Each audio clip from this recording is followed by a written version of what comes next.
गौरी बहुत अच्छा बना है, स्वादिष्ट।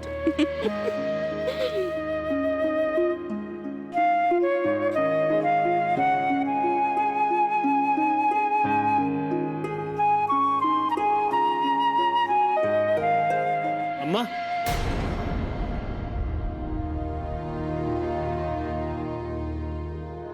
मुन्ना, अरे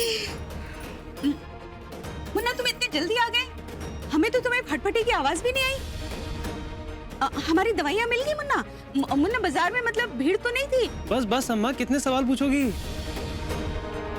नहीं वो बस मुन्ना ऐसे ही, मतलब हम। अम्मा वो क्या हुआ कि आपने हमें कहा था ना कि गौरी जी इंतजार कर रही है हमारा, तो हमने पंडित को भेज दिया आपकी दवाई लेने के लिए। अच्छा, सही किया ना? हाँ बेटा, लेकिन देखो मतलब हमने तो तुम्हारा नाश्ता खत्म कर दिया। हमें लगा कि तुम देर से आओगे, तुम्हें आने में देर लगेगी। कोई बात नहीं अम्मा, वो कहते हैं ना कि दाने दाने पे लिखा है खाने वाले का नाम। हो सकता है इस नाश्ते पे आप ही का नाम लिखा था। वैसे अम्मा, हमें ये जान के खुशी हुई कि आपने कम से कम गौरी जी के हाथ का बना हुआ कुछ खाया तो। हाँ, थैंक यू अम्मा। हमने कहा था ना गौरी जी, एक न एक दिन आप अम्मा के दिल में जगह बना ही लेंगे। आज शुरुआत हो गई है। अम्मा ने आपके हाथ का खाना खा के अपने नियम बदल दिए हैं। बधाई हो गौरी जी। क्यों अम्मा? है? हाँ, हाँ मतलब हाँ।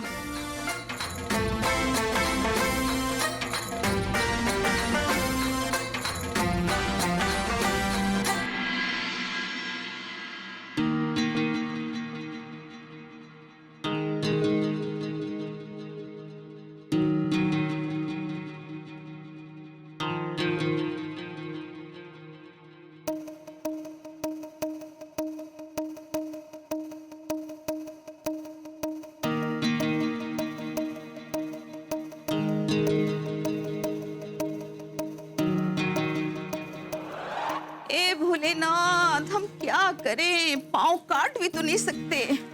अम्मा, अम्मा बहुत तकलीफ हो रही है आपको, हम ही जाके दवाई लेके आते हैं। हाँ नहीं बेटा नहीं, हम तुम्हें कह रहे हैं मुन्ना, अभी तुम कहाँ जाओगे? बाजार में इतनी भीड़ होती है, वैद्य जी की इतनी लंबी लाइन लगी होगी। बेटा तुम थके हुए आए हो, तुम जाओ जाओ। हम बिल्कुल थक के नहीं आए हैं, हम ही दवाई लेके आते हैं। रुकिए आप। मुन्ना सुनो तो। आखिर ऐसा कौन सा काम था तुम्हें जो आए और वापस चले गए? अरे वहां बेचारी गौरी नाश्ता बना के कब से तुम्हारा इंतजार कर रही है, उससे मिले भी नहीं चले गए? जी नहीं दादी जी, हम तो अम्मा की। अरे क्या छोटे लल्ला की तरह अम्मा अम्मा कर रहे हो? हाँ, बताया था उसने हमें कि तुम आए थे और उसने रोका था तुम्हें, लेकिन तुम रुके नहीं, चले गए। पता नहीं अम्मा ऐसा क्यों कर रही है। आईबाबांच्या नजरेला नजर द्यायची सुद्धा हिंमत नाही. माझ्यामुळे या वयात त्यांना किती त्रास सहन करावा लागतो. त्यांच्या समोर नेहमीच मी निशाची बाजू घेतली. चुकलो ग गौरी. नाही दादा, तू नाही चुकलायस आणि नवरा म्हणून तर अजिबात नाही. कदाचित बायको म्हणून निशा वहिनी जरा कमी पडली असेल, पण ठीक आहे ना, जाऊ दे आता. त्या सगळ्याचे हिशोब आणून काय होणार आहे? काही उपयोग नाही.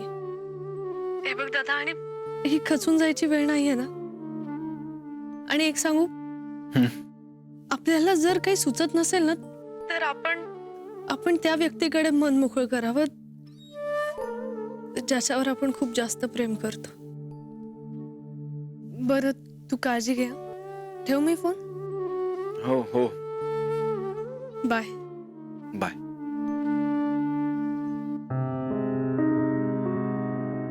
अरे हे राहिलंय हे. झाली का सगळी बांधाबांध झाली? हो, झालीच आहे. तिकडे पण चहाची भांडी आणि बिछाने हे सगळं सोडून बॉक्समध्ये ठेवून दिलंय सगळं. एवढ्या कष्टाने उभा केलेला संसार बॉक्स मध्ये बंद झालाय. हे घर सोडून जावं लागेल असं कधी वाटलं नव्हतं रे. म्हणजे जसा तू गौरी तसं आहे आमचं घर. माझ्या आयुष्याचा अविभाज्य भाग. आज म्हणायचं आहे आणि उद्या म्हणायचं होतं.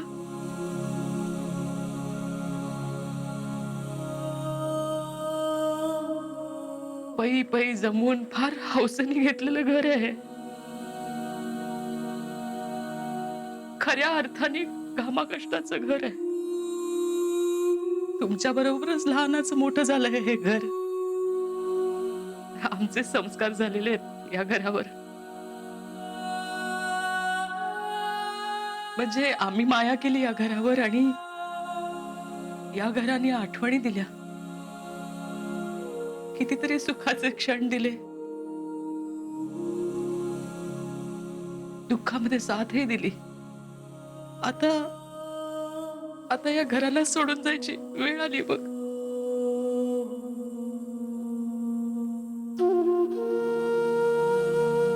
माझ्यामुळे नाही आई, मला माफ कर आई. आज निवळ माझ्यामुळे आपलं हे घर सोडावं लागतंय. मी स्वतःला आयुष्यभर माफ करू शकणार नाही. खरंच तुला बाबांना या वयात इतका मनस्ताप सहन करावा लागतोय. माफ कर. हे तू वेडायस का नचिकेत? हा, मी तुला दोष देत नाहीये. अरे सगळी अशी बाहेर बांधाबांध बघितली, खूप भरून आलं म्हणून बोलायला आले मी तुझ्याशी. ऐक, या घराने आपल्याला किती छान आठवणी दिल्या आहेत की नाही. आपण घर सोडून जात असलो तरी कुटुंब म्हणून एकत्र राहतोय हे जास्त महत्वाचं आहे की नाही. आई, किती सहज सगळं सांभाळून घेतेस का. तुला किती त्रास होतोय दिसतंय मला, पण आई मी काहीच करू शकत नाही. सगळं हातातून गेलं. आय एम सॉरी आई. मी हरलोय. नाही नचे, हे बघ, आपण जेव्हा लढायचं थांबतो ना तेव्हा हारतो. आपण थांबलेलो नाही आहोत. मला आशा आहे अजूनही, आणि मी जिद्द सोडलेली नाहीये. आपण आपल्या नवीन घरामध्ये अगदी हसत मुखाने सुरुवात करायची. हा, आई तू अगदी बरोबर बोलतेस. जे झालंय ते आपण बदलू शकत नाही, पण नवी सुरुवात आनंदात नक्कीच करू शकतो. हो, आनंदाने आणि मागचं सगळं विसरून. म्हणजे नचिकेत, या घरात तू संसार मांडलास ना, मग आता हे घर सोडून जाताना एकट्याने जाणं बरं नाही. निशा सुद्धा सोबत असायला हवी आहे. काही झालं तरी तुझी बायको आहे ती. जा बेटा, तिला घेऊन ये. आपण नवीन घरात नवीन सुरुवात करूया. अगं आई, पण अरे मागचं सगळं विसरायचं ठरवलंय ना आपण. जा, निशाला घेऊन ये. नमक का फंसने. अरे मोरी मैया, अरे अम्मा जी, अरे हम तो मर जाएंगे. अरे क्या हुआ? हमने सरला से कहा था पूरियां उतारने के लिए. अभी तक आटा नहीं गूंथा है उसने. अब शिव के बाबूजी और राम आ जाएंगे तो हम उन्हें क्या खिलाएंगे. गौरी है ना, ये तल्ले की पूरी